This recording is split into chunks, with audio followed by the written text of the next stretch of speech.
Il allait vers le nord. Où exactement? Il ne savait pas lui-même. Mais il allait vers le nord. Laissant derrière lui une histoire, des histoires. Il allait vers le nord. Il marchait là, quand d'un seul coup, sur le côté, il a aperçu la sente. Ça n'aurait pas été l'oiseau sur le piquet, il serait passé à côté sans la voir. Mais il y avait là, sur un piquet planté par des hommes voilà longtemps, un de ces rapaces communs dans ces régions, une buse variable. Presque blanche celle-là, mais très grosse. Et à son approche, elle s'était envolée, et c'est là qu'il avait aperçu la sente. Oh, des sentes comme ça, il en avait vu d'innombrables. Il les avait souvent empruntées. La plupart du temps, elles arrivaient ou à une maison isolée, ou à un hameau, ou encore mieux, un village. Des villages de vieilles gens, ou des villages de femmes. Les hommes, ils avaient été emmenés par les soldats de Napoléon. Ils avaient été emmenés, emprisonnés à Cayenne, qui déportés en Algérie pour peupler la nouvelle colonie. C'est bien que dans ces villages désertés, il ne restait plus que quelques vieilles personnes et des femmes, des villages de femmes.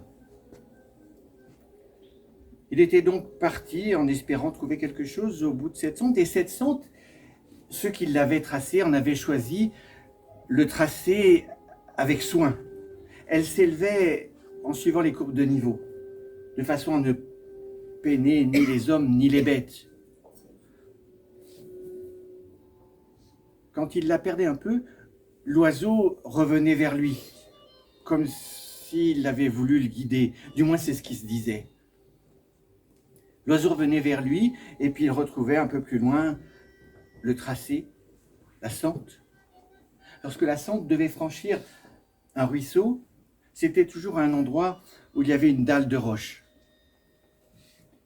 Aucun chariot n'aurait pu s'embourber à cet endroit-là. Il y avait souvent des pierres qui formaient un gué, et même en cas de crue, vraisemblablement, les voyageurs qui seraient passés par là auraient pu traverser à pied sec. L'oiseau était toujours là, silencieux mais présent. La sente maintenant suivait une haie, puis l'abri d'un bois. Ceux qui en avaient choisi le tracé avaient voulu préserver les bêtes et les hommes des ardeurs du soleil, toujours forts dans cette région. Les genêts poussaient à l'envi, les chênes verts. Ce n'est que un peu tardivement qu'il a aperçu, là sur un replat, le village. Un village comme il en avait déjà vu de nombreux, mais un village avec des maisons en pierre sèche. Et surtout, des maisons avec une cheminée. Et surtout, une fumée qui sortait de la cheminée. Il y avait là des gens. Ils n'avaient pas fait ce chemin pour rien. Il y avait là des gens qui maintenaient, même à cette époque de l'année, en plein été, un feu, peut-être pour chasser la froideur du soir, mais en tout cas, certainement pour cuire une soupe, là au coin du poêle, ou un ragoût qui attendait ceux qui étaient au champ. Il avait dû descendre dans un ravin, il avait perdu le village quelques secondes, et puis ce n'est qu'en remontant qu'il les avait aperçus. Les épouvantails. Il y avait là un homme et une femme, lui en noir, elle en blanc, des mariés, figés pour l'éternité, semblant l'attendre. Du moins, c'est ce qui s'était dit. Sur l'épaule de la femme, il y avait une autre buse, blanche elle aussi, presque blanche, plus petite. Son compagnon s'était posé sur l'épaule de l'homme. Il avait donc franchi les quelques pas qui lui manquaient pour arriver sur le replat, et à son arrivée, les deux oiseaux s'étaient envolés sans bruit. Il avait survolé comme pour le remercier d'être arrivé là. Du moins c'est ce qu'il s'était dit. Et puis quand il était arrivé là sur le replat, en vue du village, c'est là qu'il les avait vus. Elle.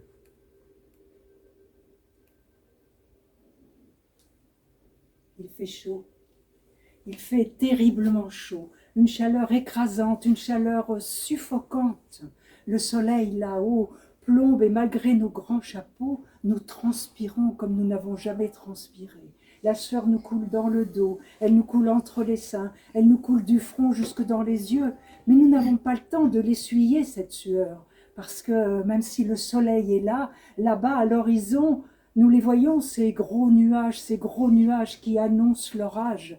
Alors il nous faut rentrer le foin le plus vite possible.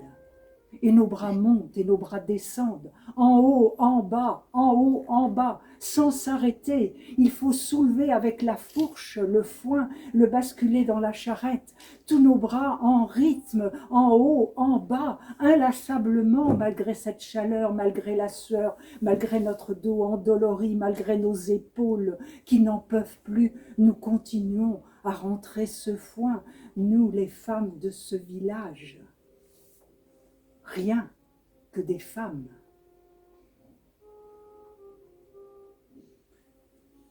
Quand il était arrivé là, sur le replat, il les avait vus. Mais du premier coup d'œil, il avait vu que ce n'étaient pas des femmes, c'était les femmes. Rien ne le disait, mais il le sentait, elles étaient soudées, unies par quelque chose de plus fort qu'elles. Ici, pas de dispute. Dans d'autres villages où il était arrivé, dans ces villages désertés des hommes, oui, les disputes, oui, les coups, oui, la colère, oui, la jalousie, l'envie. Ici, rien de tout ça. Rien de tout ça ici. Et puis, soudain, il nous semble que quelque chose se passe. Il y a comme un frémissement dans l'air. Et puis, en tendant l'oreille, nous entendons le bruit de cailloux qui roulent sur la sente qui conduit jusqu'au village. Est-ce que quelqu'un viendrait? Nous qui n'avons vu aucun étranger depuis des mois, pour ne pas dire des années.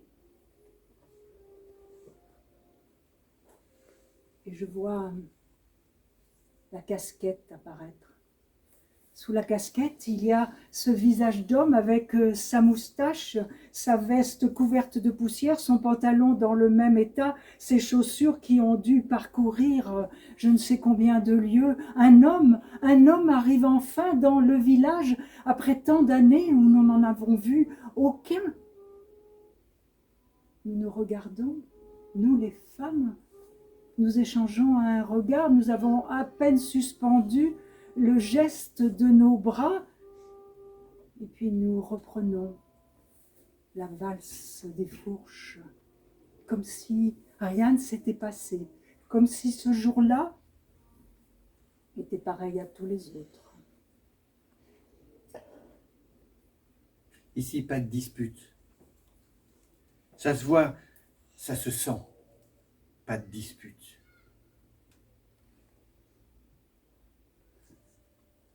Ces femmes,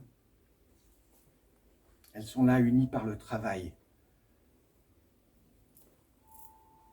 Elles le regardent et elles reprennent leur travail sans un mot. Sans un mot. Mais c'est pas l'usage.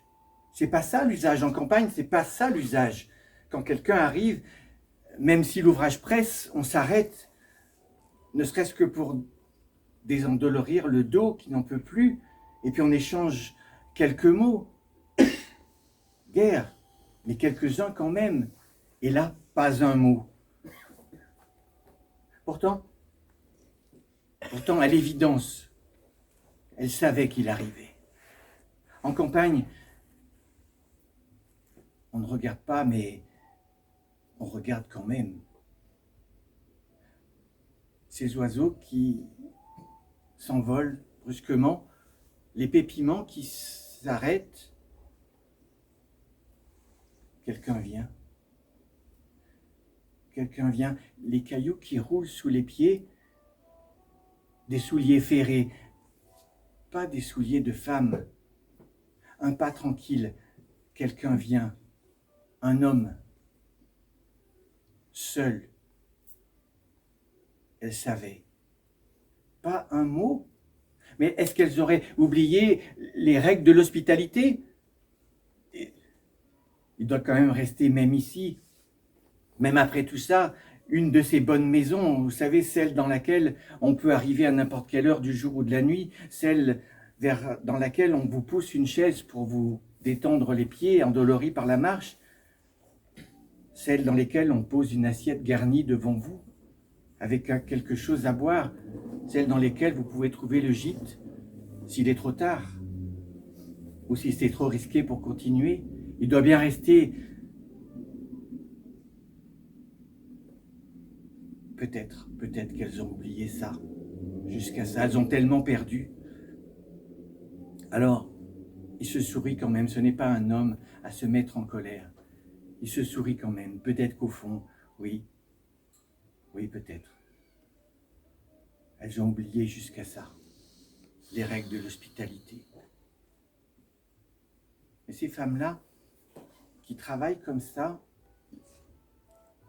elles attendent quelque chose. On ne travaille pas comme ça. Là, dans le ciel, les deux buses, ces deux buses, comme ils les appellent maintenant, elles cerclent. Et là, en bas, elles s'agitent. Mais c'est pas comme ça qu'on travaille. Avec des gestes si précipités, cette hargne, ces femmes-là attendent quelque chose. Un orage peut-être. Lui ne connaît pas la région, il voit bien les nuages au fond. Peut-être c'est de ça dont elle se méfie. Non, ces femmes attendent quelque chose. Dans ce travail, il faut durer. Il faut aller jusqu'au bout. On ne travaille pas aussi vite, aussi fort. Peut-être l'orage, oui, en effet. Ces femmes-là, elles attendaient quelque chose. Il approche. Je le sens. Le parfum du tabac parvient à mes narines. Et puis, c'est comme si j'entendais son souffle, sa respiration. Et soudain, il est là, il est tout près de moi. Et alors que j'ai le bras avec la fourche, il vient poser sa main sur mon autre bras. J'en lâche la fourche. Je me tourne vers lui et nous échangeons un premier regard. Mais vite, je me dépêche de me pencher pour ramasser la fourche et sans hésiter, je lui tends. Il la prend et il se met au travail avec toutes les autres femmes. Lorsqu'il s'était avancé là, au rebord du plateau, il avait entendu à nouveau ces deux oiseaux, maintenant poursuivis par deux corbeaux qui croissaient, qui essayaient de les chasser de cet endroit-là. Et puis, il s'était avancé là au milieu des femmes,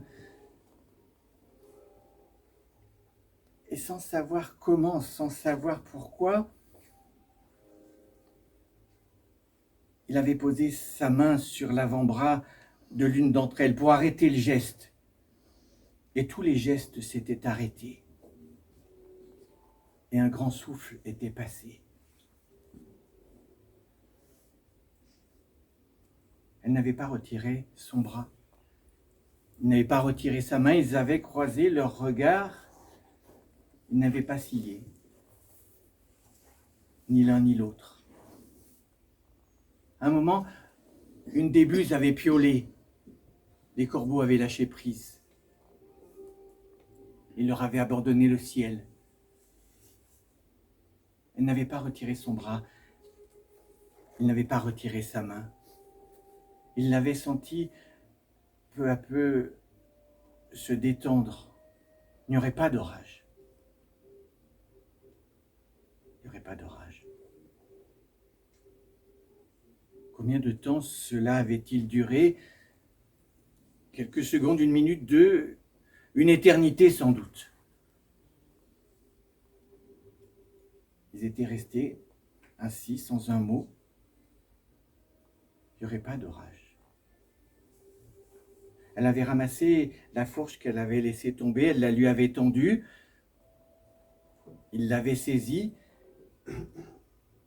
Et sans une parole, il s'était mis au travail. Et elle s'était toute remise au travail. L'air s'était fait plus léger. Il n'y aurait pas d'orage. Dans le ciel, les deux oiseaux volaient maintenant librement à se toucher. C'était comme un ballet.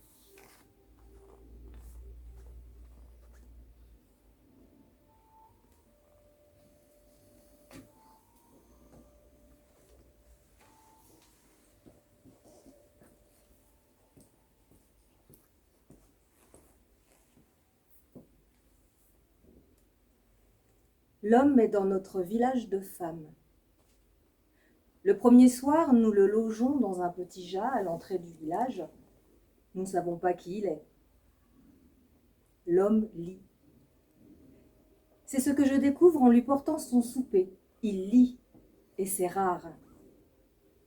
Cette découverte fait battre mon cœur. Pour moi, un homme qui lit ne peut être qu'un homme bon. Et puis c'est une chose que nous avons en commun. Ma raison y voit un signe d'encouragement pour mes sentiments. Je suis arrivée à pas de loup et il ne m'a pas entendu venir. Je l'observe un moment en secret. Je vois son sourire naître des mots qu'il lit. Je repense à nos 5 livres que mon père m'a envoyés cachés lors de l'entrée des gendarmes au village, dans la cache qui prend dans la descente du puits. Je repense à mes heures d'apprentissage de la lecture avec mon père quand j'avais 5 ans. Je repense au plaisir de lire et de relire, de savourer les sons des poèmes lus à tue-tête, seul dans les champs quand le vent bouffait. Je repense à ma mère criant après mon père que les idées de poésie me tourneraient la tête. Je repense à mon père, éclatant de rire et embrassant ma mère pour la faire taire. Soudain, la main de l'homme se pose sur mon bras et m'arrache aux pensées qui m'entraînent sur la pente mélancolique du passé. Je sursaute et le repousse. « Qui es-tu » À la question posée brutalement, l'homme me répond en me tendant son passeport. Il s'appelle Jean, de son prénom, et Jean de son nom. Il vient du Var, il est maréchal ferrant. C'est le métier qu'indique ce document qui lui permet de circuler. Il a peu d'outils. Il s'occupe des mulets et des ânes. Après qu'il ait mangé, lentement, et que je l'ai regardé faire, le Jean me montre ses livres. Il en a 8, et je suis admirative de sa richesse. Je tourne les pages de chacun avec une avidité contenue. Depuis petite, mon père m'a appris à ménager ce qu'il m'avait présenté comme des tians fragiles dans lesquels mots et idées sont rangés. Et lorsque j'avais posé ma question d'enfant, « C'est quoi un livre ?» Jean. Jean. Ce prénom. Et je pourrais le répéter 100 et 1000 fois sans jamais m'en lasser, tellement Jean, depuis qu'il est là, il est en moi, il est dans ma tête, il est dans mon cœur, il est dans mon corps, il est là le jour quand je travaille, il est là la nuit quand je dors. je ne peux pas m'empêcher de penser à Jean, mais comment est-ce que cela est possible en si peu de temps?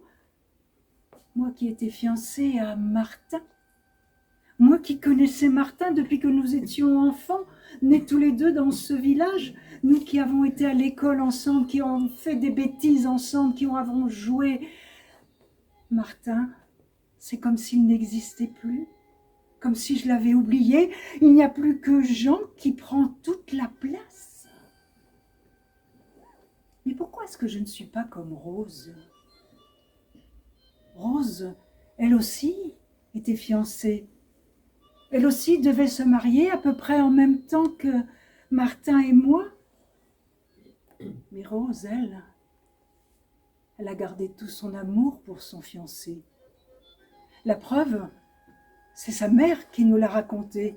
La preuve, c'est que le jour où était fixé le mariage, sa mère l'a vu monter d'un pas décidé jusque dans sa chambre, ouvrir la porte de l'armoire, se pencher pour en sortir un paquet. Sa mère s'est bien doutée qu'il se passait quelque chose. Elle l'avait suivi et elle l'a observé. Voilà que Rose a sorti ce paquet et est venue le poser sur le lit, ce paquet enrôlé dans un tissu. Elle l'a déplié très très délicatement et elle en est sortie la robe qu'elle devait porter pour son mariage. Oh, une simple robe de coton avec quand même un petit col de dentelle. Rose a étalé la robe et puis du dos de la main, elle l'a lissée pour effacer les plis.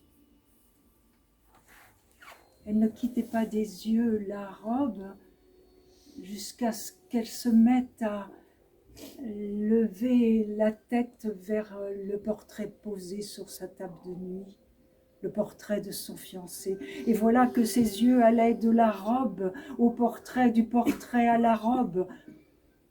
Sa mère ne savait pas quoi faire, elle ne bougeait pas, elle n'osait pas s'approcher, elle n'osait pas la déranger. Et puis Rose a pris la robe. Elle l'a mise sur son bras. Elle est passée devant sa mère, comme si elle ne la voyait pas. Elle a redescendu l'escalier. Elle est sortie dehors et puis de son pas toujours décidé, elle est allée en direction des champs. Les femmes qui étaient dehors dans le village l'ont suivie en même temps que la mère. Et c'est là qu'elles ont vu Rose s'approcher des épouvantails qu'on avait mis pour éloigner les oiseaux. Elle a arraché les haillons qui étaient sur un des épouvantails. Et à la place, avec une infinie douceur, elle a enfilé sa robe de mariée. Et c'est en voyant cela que la mère du fiancé a quitté le groupe pour retourner chez elle, est revenue avec le costume qu'aurait dû porter son fils mort ou déporté, elle ne le savait même pas. Et à son tour, elle a retiré les haillons du deuxième épouvantail. Elle a enfilé le costume qu'aurait dû porter son fils. Une légère brise soufflait, et voilà que la manche de la veste est venue caresser la robe de la mariée.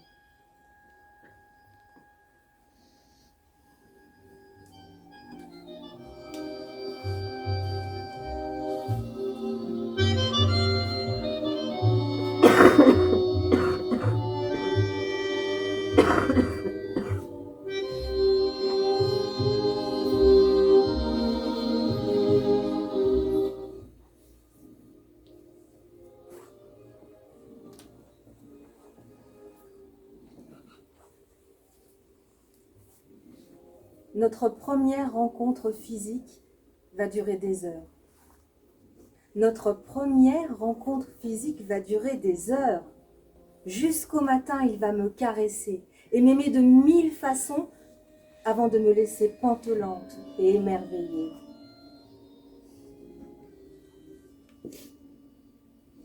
Au début, je me retiens de mordre à pleines dents dans cet homme que j'attends depuis longtemps. Depuis toujours, je crois. Je sais ma faim, mais je ne sais pas ce qu'il faut faire. Je ne sais pas comment une femme doit être la première fois qu'elle va jusqu'à la peau de l'homme. Je sais pourtant des choses de l'amour. Nous en avons souvent parlé entre femmes, mais j'ignore les secrets du premier jour, de la naissance, de la rencontre de deux corps. Chaque femme garde en elle ce secret qu'elle ne dit pas, mais que les autres femmes devinent, parce que c'est cette naissance qui conditionne leur vie de femme dans leur relation avec l'homme.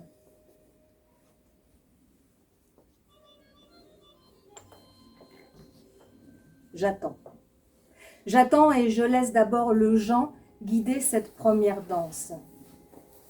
Je me dis qu'il doit savoir et que c'est à l'homme de faire. Mais cela l'empêche en moi. Comme on serre les jambes, je serre pour les empêcher de déborder la violence contenue, le désir, l'attente du plaisir, toute cette force de vivre embâclée depuis 2 ans derrière le barrage qui a coupé le cours de ma vie. Depuis mon enfance de petite fille, je m'étais lancée vers cette vie de femme que je rêvais à l'image du bonheur de ma mère. Je me sentais suivre une rivière tranquille que l'on a empêchée et qui cherche à reprendre dans la colère son cours.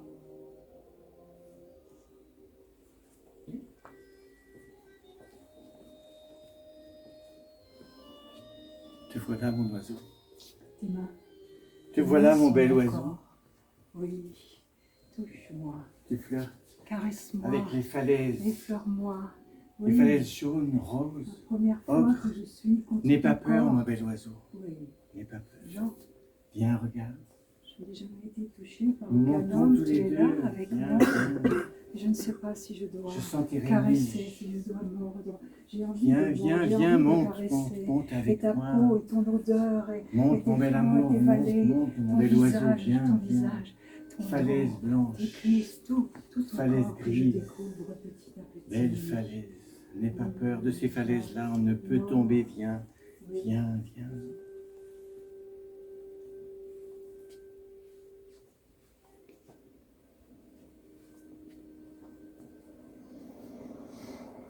Oh, je tremble, j'ai peur. Qu'est-ce qui m'arrive? Je ne sais pas où je Tu suis. Aide-moi. Tu vois, le Parle-moi. sommet n'est pas Dis-moi, loin maintenant. Dis-moi, Le dis-moi, sommet des parle-moi, dis-moi falaises des est là, à choses, portée des mots d'elle. inconnus. Oui, Viens, j'ai viens, besoin de monte, toi, monte. sinon je vais tomber. Je te suis, je te précède. Viens, Non, viens, mon bel non, oiseau, je viens. ne sais pas.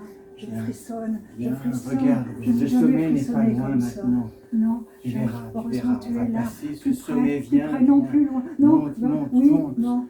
Je ne Viens sais avec pas, moi, je ne sais viens plus, avec moi. je ne sais pas.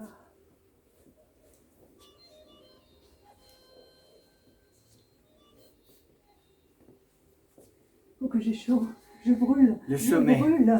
Le sommet Oui. maintenant, regarde, un coup Oui. d'aile et nous y voilà. Je ne Le sais sommet plus. pour toi, le Oui, sommet pour tu moi. es là, Le tu es là, sommet tu pour ne me tous les quittes deux, pas. le sommet, Oui. le sommet. Dis-moi des Le choses que sommet tu de m'as tous jamais les dit, j'ai toujours, le besoin de sommet de t'entendre, tous j'ai les besoin de jamais. savoir Le sommet, que tu regarde es mon là, bel oiseau. que tu es là, Regarde Jean. comme le Jean, monde est beau Jean. d'ici, regarde, regarde. Regarde mon bel Ah, je oiseau, sais, regarde. Ah, Regarde, dis-moi regarde. tout, dis-moi ce que Oui, tu le n'as jamais dit à sommet. personne. Je peux Le sommet entendre pour ce que je toujours, n'ai le jamais sommet pour entendu. les jamais. Vas-y, Le toi avec sommet, moi. le sommet, mon bel oiseau. Moi, nous.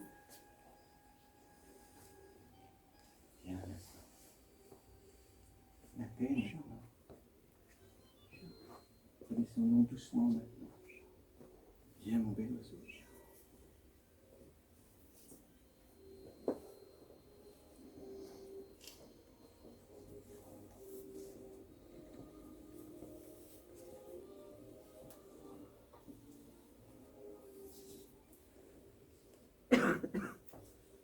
L'idée est venue un soir d'ouvrage en commun, alors que nous étions toutes assises sous l'arbre du cours et que les enfants étaient couchés. Elle est sortie de la bouche de l'une d'entre nous comme une bulle qui vient crever la surface d'une mare. Je pense que la question était en nous depuis un certain temps, nichée au chaud de l'inquiétude.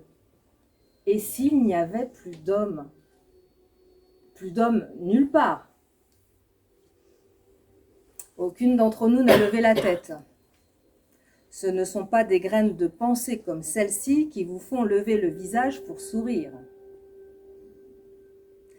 Nous l'avons mâché longtemps, comme une poignée de grains de blé que l'on garde des heures dans la bouche après en avoir tiré le suc, les peaux, les moindres bouts durs, le goût. Le silence est resté sous l'arbre au-dessus de nos têtes baissées et ruminantes. Et puis, je crois que nous avons toutes parlé en même temps. On aurait dit une troupe de pintades affolées. Nos idées volaient comme des sauterelles se croisant avec leurs ailes ouvertes de toutes les couleurs, bleues, rouges, orangées. Nous avons toutes dit la même chose de 1000 façons différentes. Nous avons toutes dit la même chose de 1000 façons différentes. Mais nous étions d'accord. Un jour, un homme viendrait, s'il en restait, et nous devrions le partager pour la vie de nos ventres. Nous avons tout imaginé, des soirées durant, puis des journées durant. Nous avons tourné et retourné toutes les circonstances, les détails, les paroles que nous dirions, l'organisation de la vie autour de la présence de l'homme inconnu qui viendrait. Nous en avons fait le portrait, la statue. Pendant des jours et des mois, nous l'avons habillé, déshabillé, fait parler, fait rire, fait dormir, fait manger et fait aimer. C'était du bonheur pour une part et une plaie pour l'autre. Cette plaie qui s'évertuait à cicatriser, nous en grattions la croûte sans cesse pour la faire saigner, pour que viennent encore d'autres idées, d'autres pensées, d'autres souvenirs du futur qui allait venir.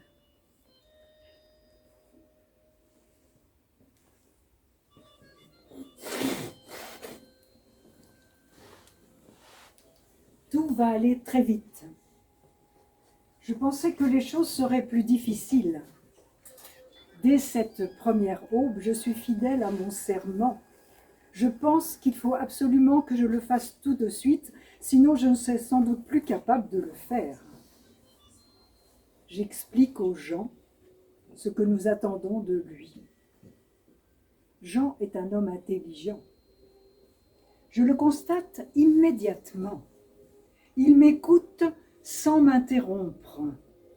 Et j'en suis soulagée, car je veux tout lui dire d'une traite. À la fin, je le regarde, inquiète. Il sourit et dit sans hésiter: Je ferai ce travail. Je ferai ce travail parce que c'est un travail d'homme et que je ne vois pas d'autre homme ici. Je ferai ce travail avec conscience car j'aime le travail bien fait. Je ferai ce travail avec plaisir aussi car j'ai toujours du plaisir à faire ce qu'il y a à faire. Mais je ferai ce travail sans amour car l'amour, je le garde pour nous.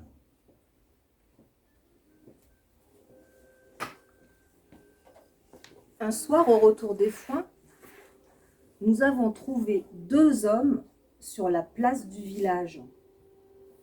C'était tout à fait incongru. Nous avions le nôtre.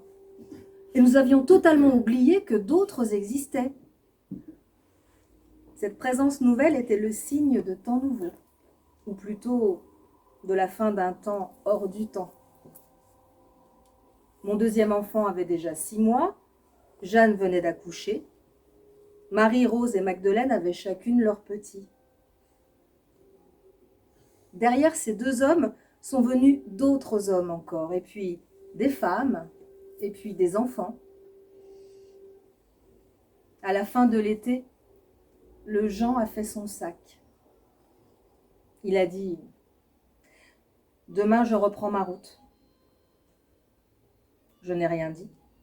Je savais que c'était son dû, son droit, sa liberté, son chemin. J'avais tout mon temps pour pleurer après, quand il serait parti. Alors j'ai souri, et j'ai profité de mon homme jusqu'à l'aube, comme la première fois.